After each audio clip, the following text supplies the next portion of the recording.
Rachel Ballard, and you're watching Feast and Farm Cooks, and today we are tackling one of the most classic Southern cakes, 3 tiers, pecans, coconut. This is the Italian cream cake.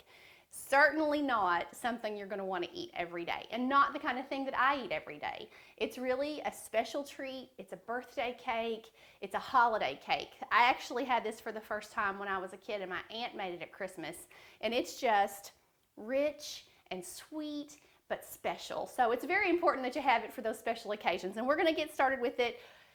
It looks like a lot, but you can do this. It's pretty simple. So let me show you what you need besides every bowl in your kitchen. So we're going to use shortening and butter, sugar, eggs, flour, vanilla, regular milk, not buttermilk this time, I know you're shocked, coconut, pecans, and then I have the egg whites where I separated out the eggs. They're right here, and then I'll show you what you need to do the frosting in a little bit.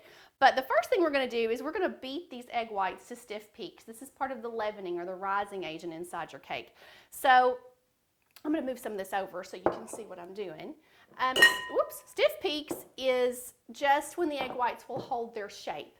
So I'm going to go in here with it's a clean bowl and clean beaters. If you have any oil or fat inside your bowl or on your beaters, your egg whites will not whip up. So you want to make sure that everything is really clean. I'm going to go into this and start beating it up, and as soon as I have it to stiff peaks, I'll be back to show you what it looks like.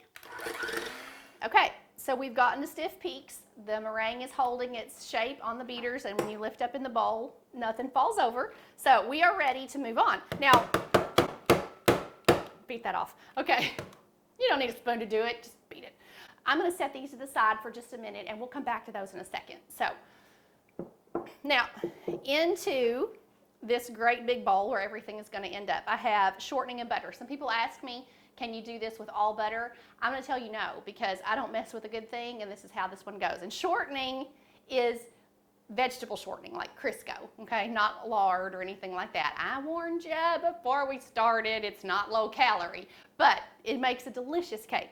So butter and shortening. Now, I'm going to use the same beaters that have the egg whites on there. It's fine now because the egg whites are finished. We can use this for whatever we want. It won't hurt a thing. So I'm just going to kind of beat these together just for a second. And the butter and, should turn this off. The butter and the Crisco have already been softened, so they mix together really easy. Next, we're going to add the sugar.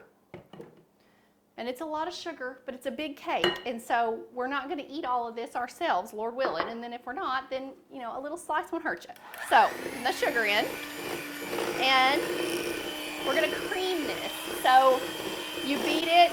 What's this mean? I don't know what this means, but I do it anyway. We're going to beat this until, like right now, it looks really granular and kind of chunky, but it's going to get softer if you beat it for just a little bit. It helps to dissolve the sugar into the butter and the shortening. It'll change texture. So beat it around for a couple of minutes, and then I'll show you what it looks like in a second. Okay. It's all creamed together now, and it's kind of softened, and that granular, lumpy texture is dissolved and disappeared. So we're ready to add the eggs. Now this is just the egg yolks. This is 6 eggs, and we use the whites from this to make the meringue. So if you don't know how to separate eggs, let me know. I'll either make you a video or leave you a link to one so you can watch how to do that. So we're going to beat these eggs in just really quickly.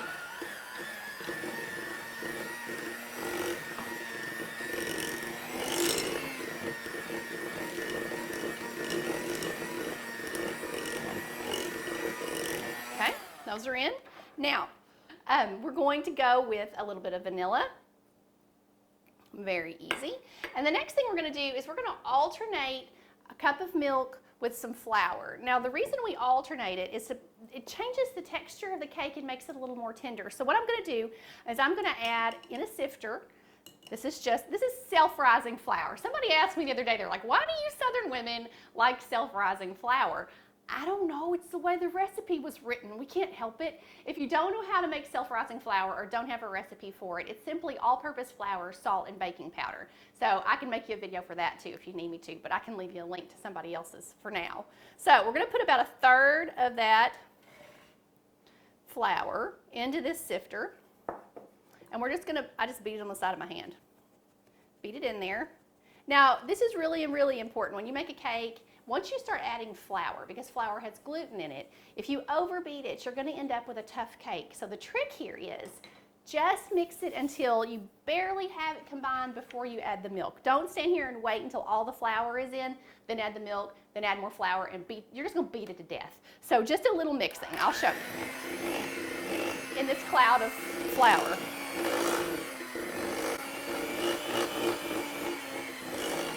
Now that's mostly in. There's still some on the sides. That's okay. Now we're going to add about 1/3 of the milk. We're going to mix that in. Again, we're not going to beat it to death, okay? Just a little mix. Then we're going to go back in with another little bit of flour, another 1/3. You want to begin and end with the dry ingredients. So I'm going to put in, you have to take your finger and get some of the lumps sometimes, so that's what I'm doing when I'm mashing right there. I'm going to add the rest of the milk. So the milk goes in 2 parts and the flour goes in 3, okay? Now,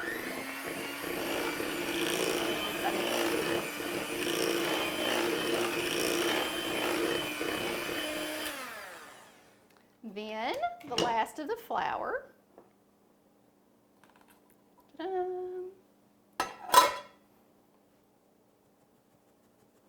Get that in. Get the lumps. No problem. And get that stirred in.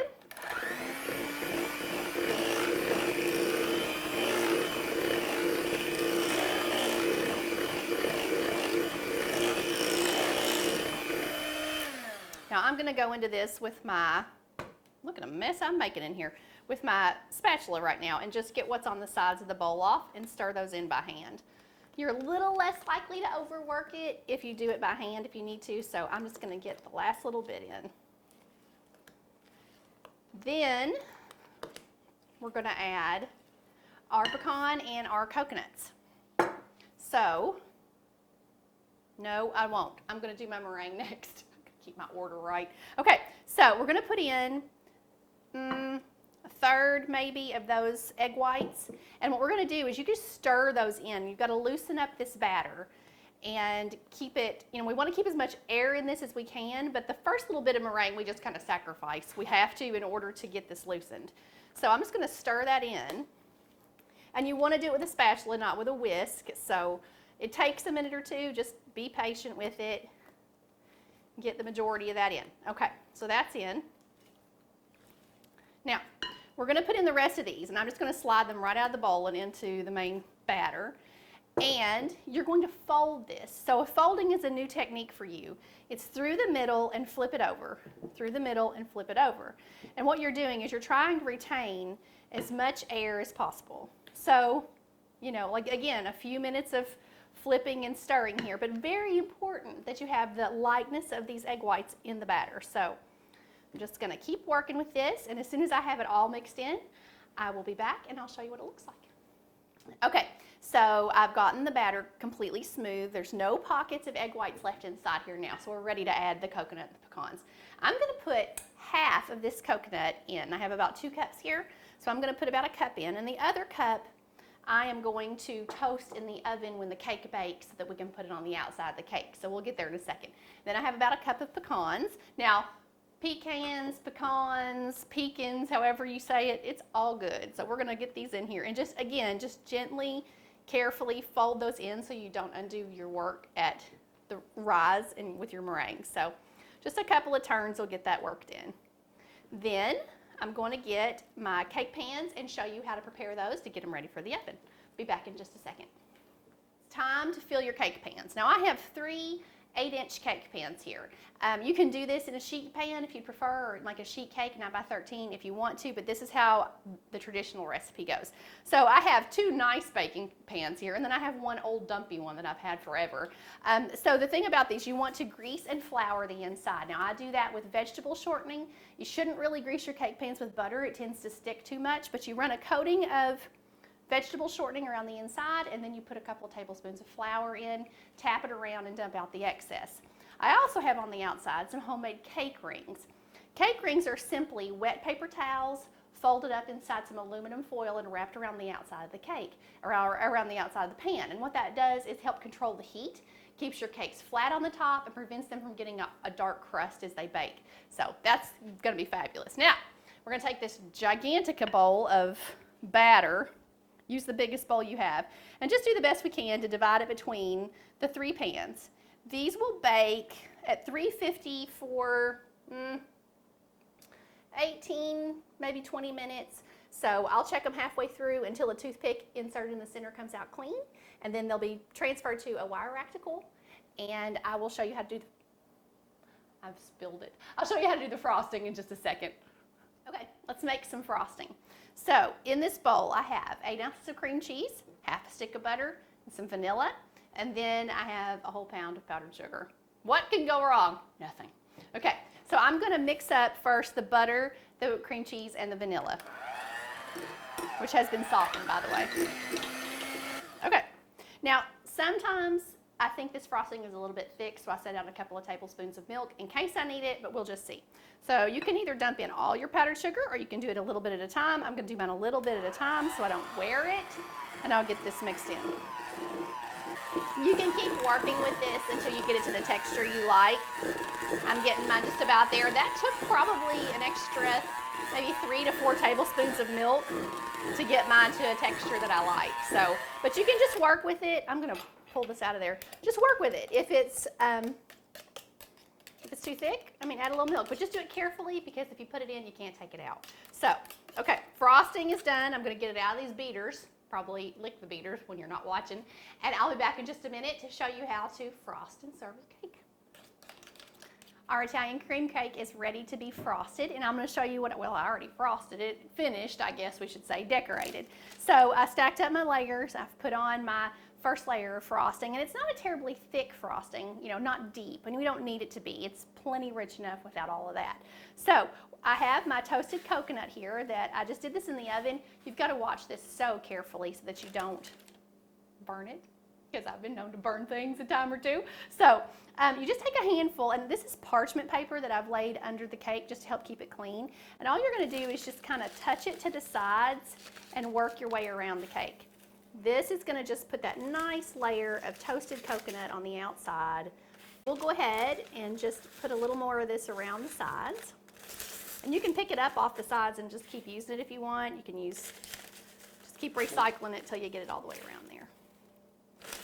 So we'll get this on. This is just one of the best cakes.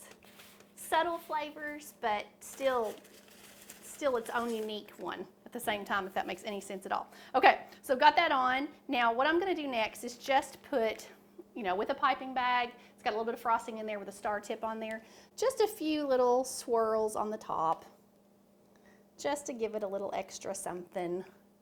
You don't have to do this part if you don't want to. Just makes it look really pretty though. All right, so we got those on, and then I have an extra half cup of pecans here. These are chopped ones, and all I do is just kind of pile those in the center, just to give it a little extra crunch, and helps you know what's inside. So there she is. Let's see if we can get a cut. Now this is not cold. This cake is still pretty warm, so it may be soft. Let's take off our paper. It is great to chill this cake if you have time to. Helps everything kind of firm up. So if you want to do that, you can chill this cake a day or two ahead of when you want to eat it, or you can leave it out on the counter. It'll be just fine. Let's see how big of a mess I can make here. If you haven't figured this out yet, I am a little messy in the kitchen. That's okay. It's okay. Just clean it up when you get done. If you're having a good time, you know, if you enjoy cooking and you're making something for somebody you love, don't worry about the mess. It's all right. Look how beautiful that is. Oh, it's amazing. Okay, let's cut us a piece out. Let's see how we can do back here. Oh my, it's my favorite cake. It was always such a treat to have this when I was a kid, because sweets were very, very rare in my family. So there we go. Guess what I didn't bring over here? A fork. I'll tell you what I'm going to do. I'll just pinch myself off a piece. Don't forget to like and share this video. Remember to subscribe to our channel, and to get the full written recipe, you'll find a link below this video in the description box. It'll take you over to the main Feast and Farm website so that you can make it for yourself. I can't wait to see what you do with this recipe. Don't forget to tag me on social media so I can take a look. Have a great day. See ya.